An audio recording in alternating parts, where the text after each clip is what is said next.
Preston Lounsbury here from the Moncton Wildcats, and I'm cut from Moncton. So I grew up playing just outside of Moncton actually, about 20 minutes from the rink here. And I grew up in a small town of Salisbury where there wasn't much of a high-level hockey. It was kind of just A and AA growing up through the younger ages of Adam. And then as I got to Pee Wee, I had to move to Moncton to play at a higher level. So it was a bit of a drive in here, but no, my parents stuck with me through the whole entire time. And then I grew up playing here all through.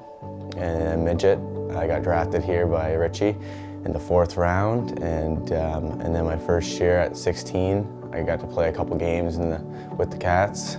I played about 10 games.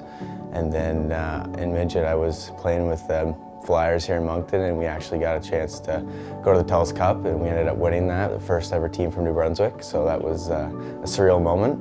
And then, yeah, the year after that, finally cracked the roster, and I've been with them ever since, so it's been awesome. This is Preston's 2nd full year with us, and he's an exceptional student. He finished his grade 12 last year at Bernice McNaughton, then graduated back home in Salisbury. And he's a really independent, really responsible student. I believe he was Student of the Month at least once last year. And yeah, he really represents the Wildcats very well. I always knew growing up that school was very important because you always need something to fall back on if plan A doesn't work out, and you never know what can happen, any circumstances in hockey. One little bounce can ruin your whole career, or it just doesn't work out. So growing up, I always paid a lot of attention to school. I took a lot of pride in my work, and I always wanted to do the best I can. And my parents always strived for me to do the best I could. And growing up, I was a big math guy. I liked sciences. I liked all around. I just like being around a lot of people and working as a team and working with new people and meeting new people every year. So now that I get to do it while I play hockey, it's something special, and yeah, I always take pride in it still, so it's awesome.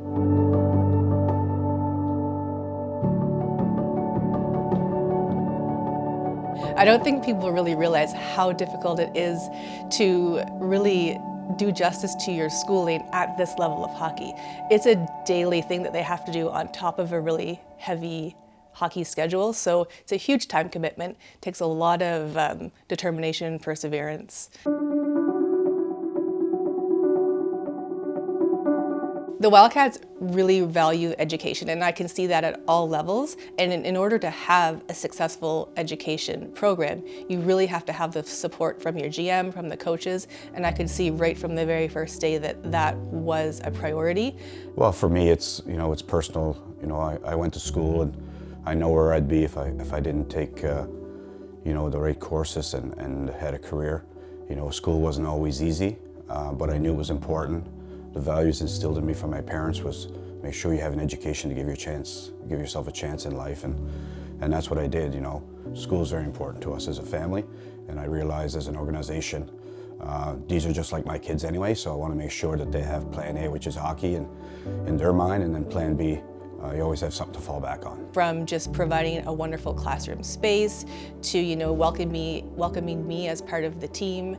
We have weekly check-ins. He'll come into the classroom, he'll check in with the players.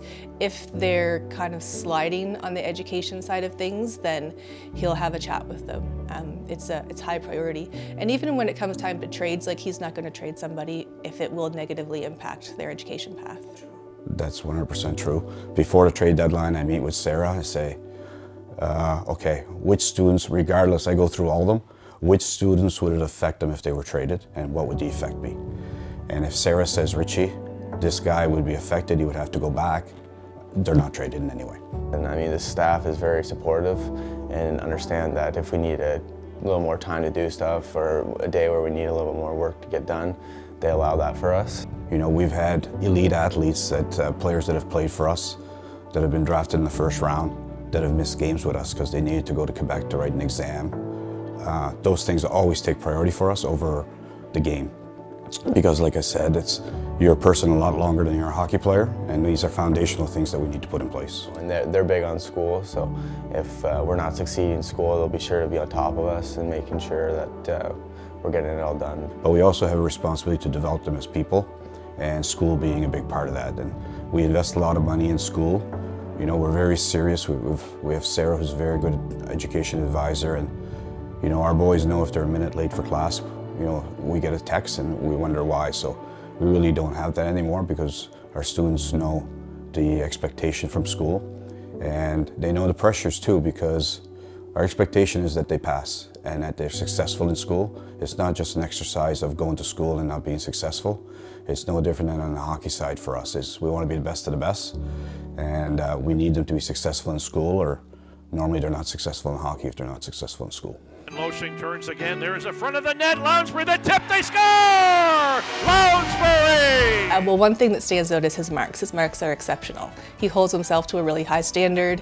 He's not afraid to do homework, you know, at the end of the day to make sure that he's on track with all of his work.